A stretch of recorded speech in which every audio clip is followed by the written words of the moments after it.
afternoon, everybody. Welcome back to another episode of the Hockey Talk with TG podcast. I'm Ty Glenn. Hope you guys are having a great Friday. So just at the new episode of the Hockey Talk with TG podcast today, I have morning classes to attend and a bunch of other stuff, but we are still doing the episode of Hockey Talk TG podcast today. Got a lot of NHL news to cover, so make sure that you stay tuned in to this episode until the end. As always, excuse me for moving the mic because you're watching it on YouTube. But as always, hit this video with a like, or hit this episode with a like and subscribe button. And also make sure that you follow the Hockey Talk with TG podcast on Spotify, Apple Podcasts, and iHeartRadio. We are with you every Monday, Wednesday, and Friday, 11:30 a.m. to noon Central Time, 12:30 p.m. to 1 p.m. Eastern Time. So you want to make sure that you stay up to date on the latest episodes of the Hockey Talk with TG podcast. But without further ado, we are going to go ahead and get started to the NHL news for today. So the Battle of Ontario ended with the Toronto Maple Leafs holding on for a 4-2 win over the Ottawa Senators on Thursday, and they win the series 4-2. They win Game 6 4-2. They win the series 4-2, and they will face the Florida Panthers, the defending Stanley Cup champions, in Round 2 of the 2025 Stanley Cup Playoffs. We know what happened when these two teams faced each other before in the Stanley Cup playoffs. Leafs chanted, "We want Florida," and they got Florida. I don't know why I keep moving this mic. But the Leafs chanted, "We want Florida," and they got Florida. And the Panthers beat them in 5 games in the 2023 Stanley Cup playoffs. Could the same thing happen again? Who knows? We'll just have to see. But Max Pacioretty had the game-winning goal in the game. He broke the tie with 5 minutes and 39 seconds left to go in the third period. He also had an assist for a 2-point night, so certainly one of the 3 stars of the game for sure. William Nylander on his 29th birthday yesterday. He had 2 goals and assists for a 3-point night. And Austin Matthews scored in this game. I believe it's his second goal of the Stanley Cup playoffs. Correct me if I'm wrong. And Anthony Stolarz, he made 21 saves in the win. And for the Ottawa Senators, Brady Tkachuk and David Perron scored for the Ottawa Senators. Senators were down 2-0 heading into the third period. I mean, not 2-0. Well, they were down 2-0, but not heading into the third period. But the Senators were down 2-0 heading into the or in the second period. They were down 2-0 in the second period. They got a goal from Brady Tkachuk to cut the lead to 1. And then in the third period, David Perron tied the game up. So they tried to make a comeback in this game. But of course, Leafs prevailed. They held on for the 4-2 win. But it was a great effort from the Ottawa Senators. Linus Ullmark made 19 saves in the win. I got to give credit to Ottawa. I mean, they showed that they weren't going to get swept in this series. They were composed, and they fought their way into a playoff spot. They fought their way throughout the series. They were not going to be beaten easily, and they showed that throughout the series. So I give Ottawa a lot of credit. They did certainly surprise me this season as well, because I was thinking at the start of the season, or even, before the start of the season, I thought this team wouldn't do as well. I mean, I saw the additions that they added in last year's offseason, but then I thought maybe this team still probably won't do well, or do like like have a better and great record in nothing, but not a solid record. But I'm talking about like a great record. You know what I mean? So I thought this team would do that well. They did well, but they didn't do like that well. So I thought this team would, just choke. But they did surprise me this season, and they weren't going to be beaten that easily. And I did like what Brady Tkachuk said. Emotional. He was emotional in the interview, but he said a lot of good things about the Ottawa Senators. This team has a bright future ahead of them, and this was their first playoff appearance since 2017. We never thought that we would probably never see an Ottawa Senators playoff appearance again, but here we are in 2025. Ottawa Senators are in the playoffs, so they were resilient throughout this whole entire season and mostly throughout the series. So I give them a lot of credit for sure. But the Maple Leafs are moving on. and they will face the Panthers in round 2 of the 2025 Stanley Cup Playoffs. We're moving on to the Vegas Golden Knights and Minnesota Wild. So the Vegas Golden Knights, the VGK, held on for the 3-2 win over the Minnesota Wild. They win the series 4-2, and they will face the Oilers in round 2 of the 2025 Stanley Cup Playoffs. These two teams have met in the playoffs before in 2023 with the Golden Knights beating the Oilers in 6 games, and of course they went all the way to the Stanley Cup final that year and won the Stanley Cup against the Florida Panthers, who are trying to win back-to-back Stanley Cups. And fun fact, the Golden Knights have now advanced to the second round in 5 of their 7 playoff appearances since they came into the league in 2017. And I remember when they first came into the league in 2017, I was still in middle school then. So they certainly have came a long way. They're still doing very well. They're the Pacific Division champions of the season. They have an all-around great roster, great stacked roster, but not, well, they're stacked, not like stack. But they're a great roster. I picked them to win the Stanley Cup this year, but some of my friends were saying that they probably weren't going to win the Stanley Cup, but we'll just see what happens. Jack Eichel, Mike Stone, and Shea Theodore all had a goal and an assist in this game for a 2-point night. Mike Stone's goal ended up being the game-winning goal, and Aiden Hill made 29 saves for the Golden Knights in the win. And for the Minnesota Wild, Ryan Hartman scored twice in Minnesota. Philip Gustafson made 20 saves in the loss. Of course, Ryan Hartman he could have had the game-winning goal in Game 5 of the first-round series, but of course, the goal was called back due to offside, but he comes up with 2 goals in this game. And fun fact, this probably won't be a fun fact that you're a Minnesota Wild fan, but the Wild have now lost 9 consecutive playoff series, tying for the 3rd longest streak in NHL history, and they have not advanced to the second round since 2015. And of course, in 2015, my Chicago Blackhawks swept the Minnesota Wild that year, and they went all the way to the Stanley Cup final and won the Stanley Cup against the Tampa Bay Lightning in 2015.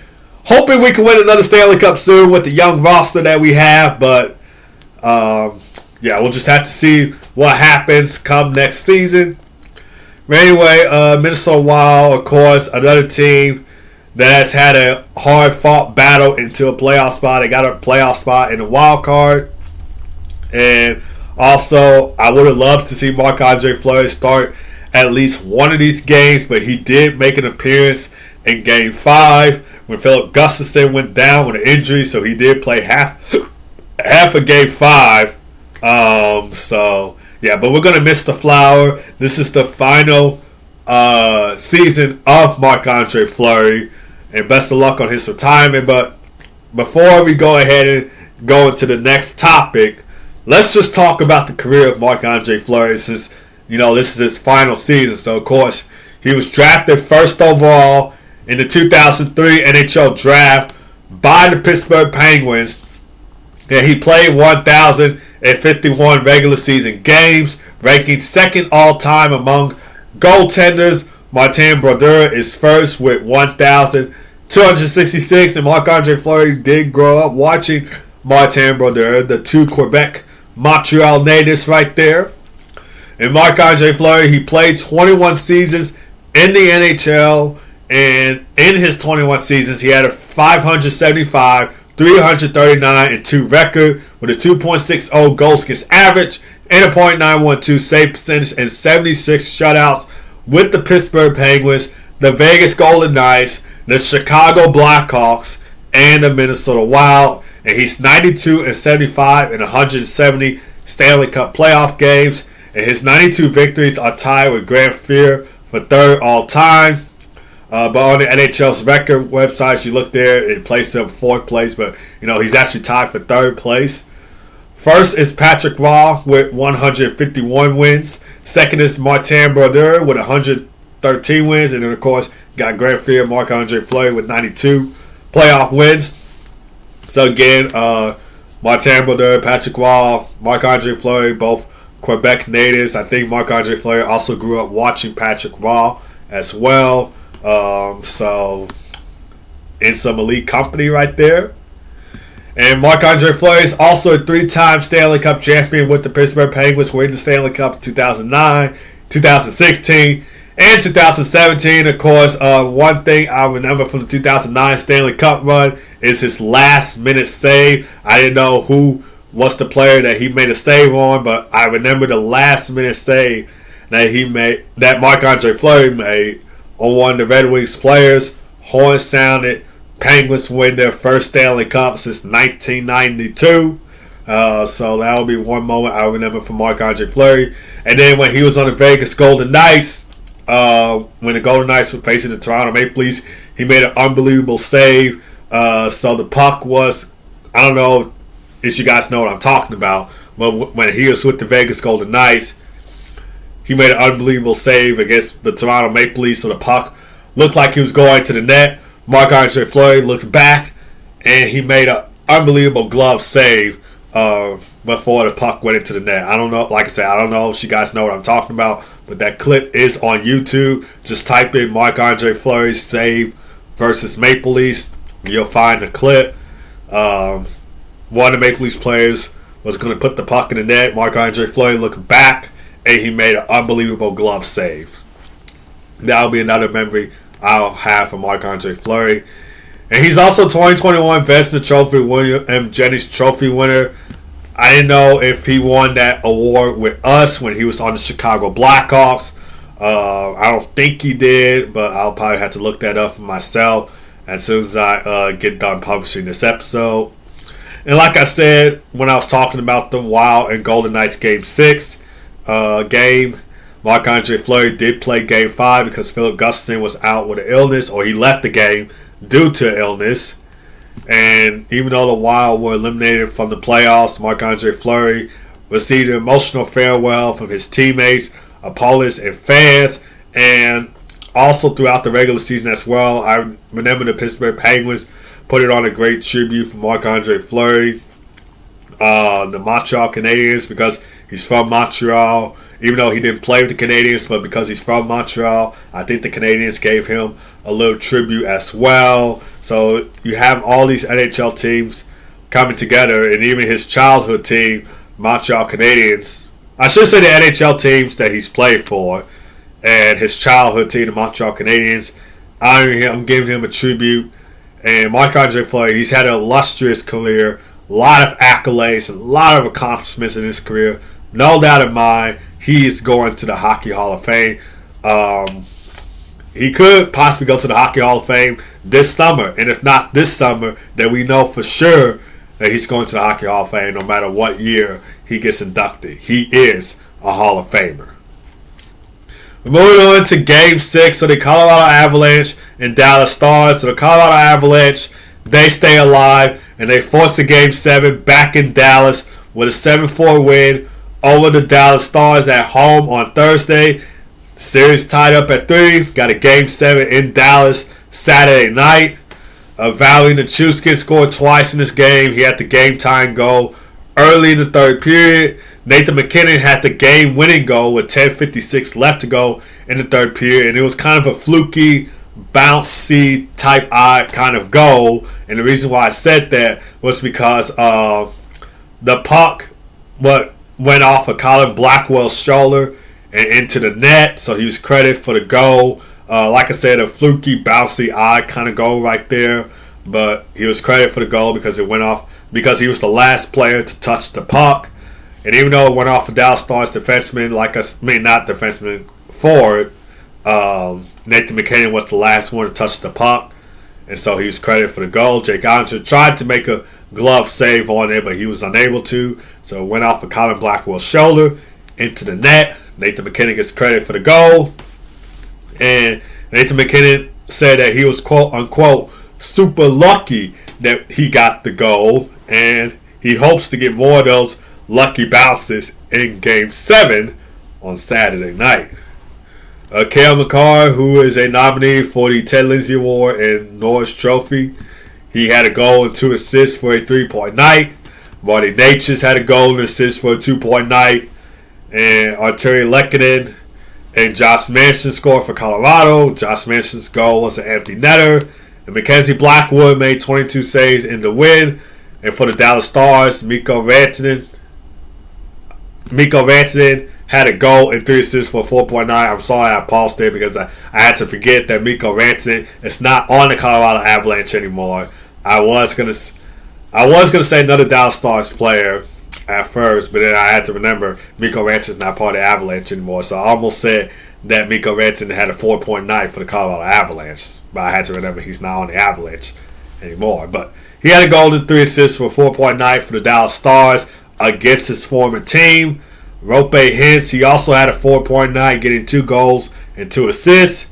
Mikhail Granlund also scored for Dallas, and Jake Oncher made 41 saves in the loss. Game 7 is in Dallas Saturday night at 7 o'clock p.m. Central Time. That game will air on ABC and ESPN. ESPN Plus, by the way. It will air on ABC and ESPN Plus. But moving on to a team who won't see a Game 7, the LA Kings, as they are now eliminated from the playoffs with a 6-4 loss over to the Edmonton Oilers. This is the 4th straight year that the LA Kings have been eliminated by the Edmonton Oilers in the Stanley Cup playoffs. And what's crazy to think about is the LA Kings led this series 2-0. They won the first 2 games at home, as they should, because they've been dominant at home throughout the regular season. They probably even have the best home record in the NHL. So they led the series 2-0 after their home wins. Oilers won the next 4 games, and they eliminate the Kings in 6 games. I'm still kind of surprised that they won Game 5 against LA, because Game 5 was in Los Angeles, and the Kings had home ice in Game 5, and they lose Game 5. And that still, like I said, kind of surprised me, considering how dominant and great the Kings have been at home throughout the regular season. But the Oilers are moving on to the second round, and they will face a familiar foe in the VGK Vegas Golden Knights. The teams faced each other in the 2023 Stanley Cup playoffs in round 2. Golden Knights won in 6 games, went all the way to the Stanley Cup final, won the Stanley Cup against the Florida Panthers. Could the same thing happen again? We'll just have to see. Connor Brown, he had a goal, 2 assists for 3.9. He scored an empty netter with 2 seconds left in the third. Ryan Nugent-Hopkins, Zach Hyman, Darnell Nurse, and Trent Frederick each had a goal and an assist for 2.9. Frederick's goal ended up being the game-winning goal. Adam Henrique also scored for Edmonton, and Calvin Picker, the unsung hero, made 23 saves. So, of course, in Games 1 and Game 2, where the Oilers lost to the LA Kings, they had Stuart Skinner starting that. Game 3, head coach Chris Konblock turned to Calvin Picker, and Calvin Picker has been dominant ever since he got the start in Game 3. So that's why I say he could be the unsung hero if the Oilers are going to win the Stanley Cup this year. And like I said, I did predict the Oilers to win the Stanley Cup at the start of the 2024-25 season. I don't know why. I don't see that happening now. I went with Vegas to win the Stanley Cup, but we'll just have to see what happens. And the Oilers offense certainly got going in Game 6 when they needed to the most. And this is what Connor McDavid had to say about it, even though 2 of those goals were scored by defensemen. But overall, they were absolutely buzzing that game. And this is what Connor McDavid had to say on the Oilers offense. He said, "We got offense from all over the lineup today. It's great. You need that. You need different guys stepping up. I thought Brown had his best game as an Oiler, maybe. He was fantastic. Picker, obviously. You go down the list. We had guys step up. It wasn't our best, but we found a way tonight, and that's what good teams do. And that is certainly what good teams do indeed. So, Oilers, when they needed to the most, they know that LA was going to come out with a good start. They actually had the first goal of the game, I believe, from Quentin Byfield. But the Oilers, they weren't going to be back down. Found a way to get it done when they needed to the most. Also for the LA Kings, besides Quentin Byfield scoring for LA, Jordan Spence, Anze Kopitar, and Brant Clark also scored for LA. Kevin Fiala, Alex Laferriere each had 2 assists, and Darcy Kemper made 23 saves. So I don't know where the LA Kings go from here. I certainly wasn't expecting them to get eliminated by the Edmonton Oilers for the 4th straight year. I thought this year could have been different, and I'm pretty sure that's what most people thought too. But it turns out it was the same result, getting eliminated by the Oilers for the 4th straight year. 2022 eliminated by the Oilers. 2023 eliminated by the Oilers. 2024 eliminated by the Oilers. And now 2025 eliminated by the Oilers. So we'll have to see where LA goes from here. I'm pretty sure they'll still be a good team heading to the 2025-26 season. So it's not like they're going to miss out on the playoffs. They still have a heck of a team. But it just doesn't make sense to me how they got eliminated by Edmonton for the 4th straight year. But we'll just see what happens going forward into the offseason. Anyway, moving on to the New York Rangers. So the New York Rangers, they hired Mike Sullivan as their head coach on Friday. Mike Sullivan is the 38th coach for the New York Rangers in their franchise history, and he replaces Peter Laviolette, who was fired on April 19th after coaching 2 seasons with the team. And Mike Sullivan previously was an assistant coach for the Rangers for 4 seasons during 2009 to 2013 under head coach John Tortorella. So he was the assistant coach with them for 4 seasons under him. And before joining the Rangers again, Mike Sullivan was the head coach for the Pittsburgh Penguins for 10 seasons, and he led the Penguins to back-to-back Stanley Cups in 2016 and 2017. And with the Pittsburgh Penguins, Mike Sullivan has a 409, 255, and 89 record, and he is 44 and 38 in playoff games with the Penguins. His 409 wins is the franchise all-time leader in coaching wins, so congratulations to Mike Sullivan. But overall, he's 479, 311, and 112 in the regular season, and he's 47-42 in the playoffs overall, and he ranks 6th among active NHL coaches in regular season wins. And of course, he's coached Team USA with the 4 Nations, and he could possibly be the head coach for Team USA again heading to the 2026 Olympics. And this is what General Manager and President Chris Drury had to say on hiring Mike Sullivan. He said this, and I quote, "Mike Sullivan has established himself as one of the premier head coaches in the NHL, given his numerous accomplishments throughout his coaching career, including 2 Stanley Cups, a leading Team USA at the international level. Mike brings a championship-level presence behind the bench." Chris Drury also added, "I got to know Mike very well over the years, including as teammates in the 1997 World Championship, where he coached me as a player in New York, and through our shared time working together with USA Hockey. But as we began this process and Mike became an available option for us to speak with, it was immediately clear that he was the best coach to lead our team." And of course, the Rangers had a shocking finish to the 2024-25 season as they finished the season with a 39, 36, and 7 record, 5th in the Metro, and they missed out on the playoffs after winning the President's Trophy, which they had a 55, 23, and 4 record, and they lost to the Panthers in 6 games last season in the Eastern Conference Finals. So, yeah, tough year for the Rangers. They didn't expect to finish this way, but they did. Hopefully, Mike Sullivan, they bounce back. As a Blackhawks fan, from one original 6 team to another, obviously we were looking forward to hiring Mike Sullivan, but I believe he just didn't fit within the Blackhawks group. We need a more developmental type head coach. Yes, we do kind of need a championship winning coach. That's what Mike Sullivan was, but I just didn't think maybe he would fit into the Blackhawks' needs. And I knew the Rangers or Bruins, other original 6 franchises, were going to compete to get Mike Sullivan. So I kind of was surprised at the fact that this did happen, but as a Blackhawks fan to a Rangers fan, I wish you guys nothing but the best of luck with Mike Sullivan, and hopefully we can find our head coach. Anders Sorensen is our interim head coach right now, but hopefully our general manager Kyle Davidson could probably go with somebody else to be our head coach and maybe assign Anders Sorensen back to Rockford. But we'll just see how that goes.